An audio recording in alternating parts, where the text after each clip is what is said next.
Oh boy, what a nice way to say hi. Can you say hi? Hi. Today it is kind of chilly outside. We have 2 very ripe bananas. So I thought Ani and I would do a cooking with a toddler video. What do you think? You want to do some cooking? I'm assuming that's toddler for yes. We're gonna move to the table today to try at least mixing the ingredients. I haven't done that yet, so we'll see how it goes.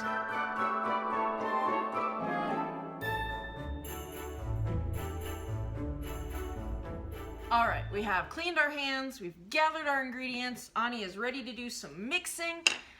Let's get the ingredients in. So my banana bread recipe, I don't really have a recipe, I just kind of know the ratios, normally calls for 3 very ripe bananas. I only have 2 very ripe bananas, so this is the first time I've ever done defrosted frozen bananas. We'll see how it goes. I'm sure it'll taste fine. People do it like this all the time. I've just never tried it. I'm gonna help with the banana. These are very ripe and squishy. You wanna help me? So for my banana bread, I always do the bananas and the eggs first. Oh, you want a bite? You want a bite? This is obviously just for our family, so I'm not gonna be picky if she takes bites of some of the ingredients. And you know what I didn't get? A towel. Ani has not particularly cared about bananas one way or another until very recently. She's become a bit banana obsessed. Okay. So once you get your bananas into a container, you want to use a fork and kind of mash them up pretty fine. At least I've always done it with a fork. If you have a different way of mashing your potatoes, mashing your bananas, let me know. I feel like I had a roommate at one point that used a potato masher. Are you gonna help? You can help. Here, there you go. I'm mashing them up. Well, by the end of her taste testing the bananas, we might only end up with 2 bananas worth in there anyway.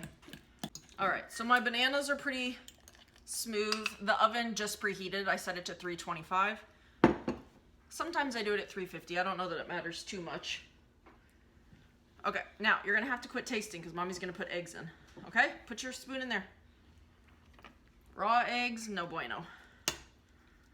I do 2 large eggs in my banana bread. So for keeping track, that's 3 large, very ripe bananas, 2 eggs.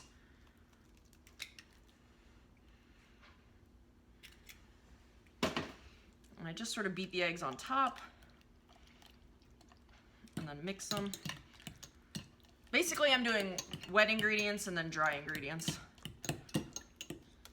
And then sometimes I use butter. We don't currently have butter, but we do have oil. You can't taste this anymore, my love. It's got eggs. You gonna help me pour the oil in? I do about a half a cup of oil. No, she's desperate to have more bananas. Are you gonna help me pour? So about a half a cup of oil. Pour it in. Good. Did we get oil on your hand? That's all right.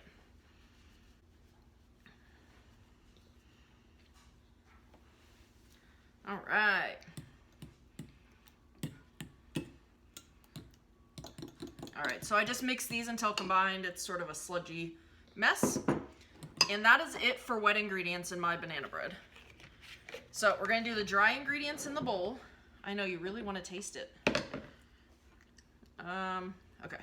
So for dry ingredients, I usually use 1 cup of wheat flour, 1 cup of white flour. I don't have wheat flour, so I blended up some oats. You wanna pour them in? Pour them in. So we got about 1 cup of oats there, blended until they're like a flour consistency.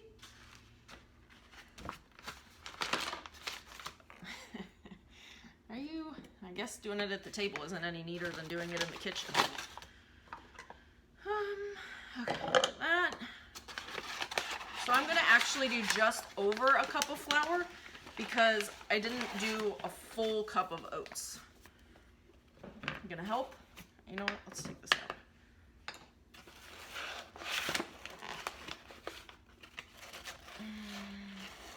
All right, you gonna help me pour it in? Pour it in. Okay, got that. The good thing thing is I never really measure my ingredients in my banana bread and it always comes out okay. The only things I measure consistently are the baking soda and the baking powder. You do want to get those right or it doesn't have the right amount of rise. I'm going to do 1 cup of white sugar today. Normally I would do a mix of white sugar and brown sugar, but since the Banshee is helping me, the fewer ingredients I can do, the better. I'm going to just pour it like this. I never worry about getting the sugar right in my banana bread because the bananas sweeten it up pretty nicely. So that was about a cup of white sugar. Okay. I forgot, I add about a teaspoon of vanilla. Personally, I like Mexican vanilla. I'm gonna add this to the wet ingredients and I'm not gonna measure it. That was about a teaspoon. All right, like I said, I do measure my baking soda and my baking powder. I can't find my 1 teaspoon measuring spoon, so I'm using the 1/3, which means each of them will get 3 of these. You wanna help? I think she wants to eat them. We're not gonna eat them, we're gonna pour it in. So we got 1, pour it in. Yeah, let's get another 1. 2, pour it in. 2, last one of this. 3, pour it in. Good. All right, let's get baking soda. Does anybody else get baking soda and baking powder confused? I actually like recipes that call for both because then I know I'm not leaving one out. All right, you gonna help? Ready? Pour it in. 1. We need 3. Pour it in. 2. 2, good job. And 3. All right.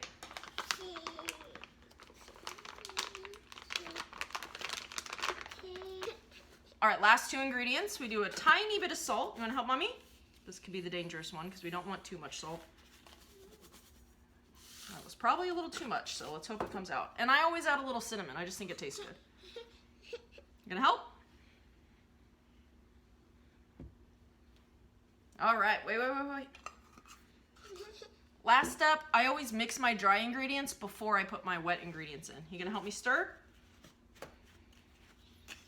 Let's everybody pray that wasn't too much salt.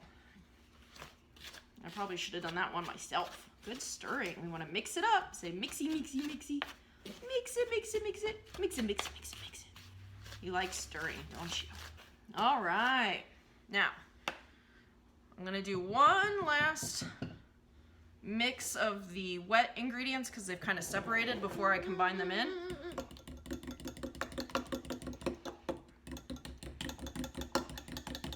Okay, you gonna help Mommy pour?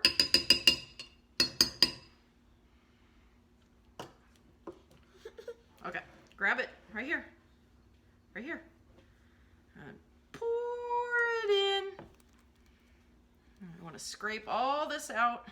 I don't want to leave any of that behind, any of that yummy banana goodness. Okay, you gonna help me stir? Does it smell like bananas? And then you're just gonna mix this until it's really well combined. I should note, this is very good if you add chopped walnuts, chocolate chips. I'll probably put chocolate chips in about half of it. I love banana bread with chocolate chips. Lauda's more of a banana bread purist, and she'll eat it with chocolate chips, but she prefers it without, so I usually do about half and half. Ani's young enough, she doesn't tell us what her preferences are, but the kid loves chocolate, so I'm assuming she's team chocolate chips. All right, we're gonna mix this, and then I'm probably gonna get her a snack. I think that's why she's so grumpy, and we'll meet you back at the oven. A few minutes have passed. Ani has actually already finished her snack and is now clinging to my legs. The batter is mixed. I can tell already that the blended up oats have made a little bit of a texture difference, but I don't think that'll matter too much. Sometimes I line my loaf pan with parchment paper. Today, however, I just sprayed it, and I'm gonna scoop this all in.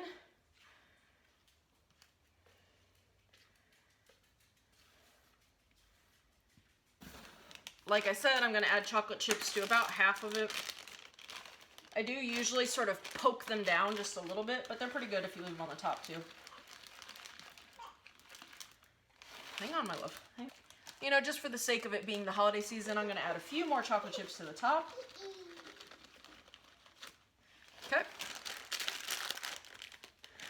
And this goes in the oven at 325 for an hour, sometimes longer. I usually just use the poke method, and when it comes out clean or nearly clean, that's when it's good to go. So I'm gonna pop this in and we'll check back in about an hour. Here's our finished product. I'm about to slice a piece for Ani and I. Lauda's not home yet, so we actually already had dinner.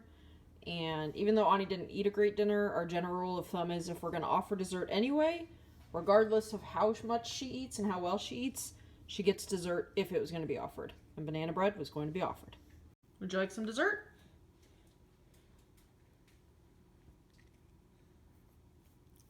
What do you think? That's the bread that we made earlier. Is it good? Oh, yummy. Verdict is in. Using half oats, half white flour did not affect the texture at all. That banana bread is light and moist. It's not dense and kind of cakey, which I was worried about. Super good. I might have to do that from now on because, at least in theory, ground up oats are healthier than using white flour. I'm not sure if it's healthier than wheat flour or not, but if you're going to make banana bread, I highly suggest that swap. Super tasty. I love it. Ani loves it.